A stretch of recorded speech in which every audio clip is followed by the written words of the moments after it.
പറഞ്ഞു വിട്ടത് എന്റെ കുഞ്ഞിനെ പോയി അപ്പുറത്തുനിന്ന് പാത്രം മേടിച്ചിട്ടു അവർക്ക് ഇവിടെ കൊച്ചു ടി വി കണ്ടോണ്ടിരുന്നു.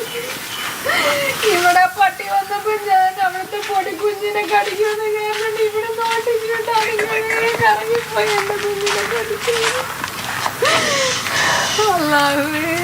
എനിക്ക് രാത്രി കഥ അടച്ചു കഴിഞ്ഞാൽ ഒരു 10-30 പട്ടികളി ഞാൻ കൊഴുത്തത് ഞാൻ മേലെ വേസ്റ്റ് ഇടുന്നു. ആ വഴിയിൽ കഴിഞ്ഞ മാസം ഞാൻ മോളെ പട്ടി കടിച്ചു കഴിഞ്ഞതിന് ശേഷം റോഡിൽ വാട ചെന്ന് നോക്കിയപ്പോൾ അതിൻ്റെ പുറത്തൂടെ പോലീസ് ജീപ്പ് പോകുന്നു. എന്നിട്ടും ആർക്കും ഒരു മൈൻഡും ഇല്ല. മഴവെള്ളം വരുമ്പോൾ മേലെ ചാലിൽ കണക്കിനാ കൊണ്ടുവന്ന് വേസ്റ്റ് തള്ളുന്നത്, മീണ്ടതും എല്ലാം. അത് തിന്ന് അവസാനം എൻ്റെ കുഞ്ഞിനെ കൊണ്ടുപോയോ. എൻ്റെ കുഞ്ഞിനെ നിങ്ങൾ കാണണം, വെന്റിലേറ്ററിൻ്റെ അവസ്ഥ.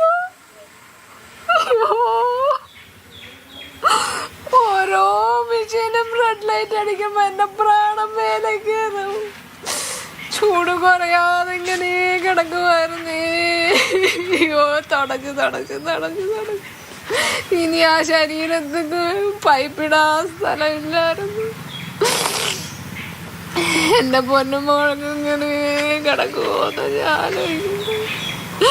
ഞാൻ വിളിച്ച് മെമ്പറിനോട് പറഞ്ഞപ്പോ പറയാം പട്ടി കൊല്ലം പഞ്ചായത്തിൽ നിയമമില്ല. എന്നെ കൊല്ലം നിയമം ഉണ്ടായി പോയില്ല. എന്റെ കുഞ്ഞിനെ കൊന്നു കളഞ്ഞില്ലേ.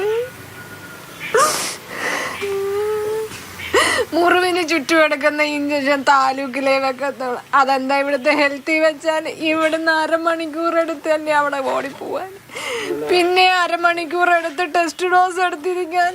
അതേസമയം അത് ഇവിടെ ഉണ്ടായിരുന്നെങ്കിൽ അവളെ ഒട്ടും താമസിപ്പിച്ചില്ല. അവളെ പട്ടി കടിച്ച് പണിക്കാർ കൊണ്ടുവന്ന് കഴുകി ഞാൻ വന്ന് ഡ്രസ്സ് മാറി അപ്പോഴേ കൊണ്ടുപോയി. ഇവിടുന്ന് പുനലൂർ പോയ താമസം, ടെസ്റ്റ് ഡോസ് എടുത്തിരുന്ന താമസം.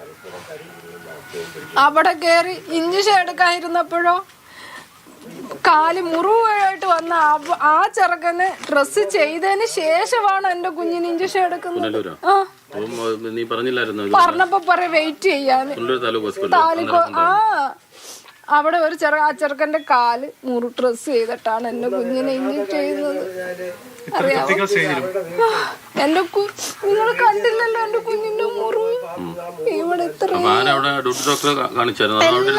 അവിടെ കാഷ്വാലിറ്റിയിലാണ് കൊണ്ടുപോയി കേട്ടോ. എന്റെ കുഞ്ഞിന്റെ വായും മൂക്കും എല്ലാം അടച്ചു വെച്ചിട്ടാ കൊണ്ട്. നീ കണ്ടായിരുന്നു നോക്കാൻ എന്റെ കുഞ്ഞ് ഇവിടുന്ന് മേലോട്ടേ ഉള്ളു.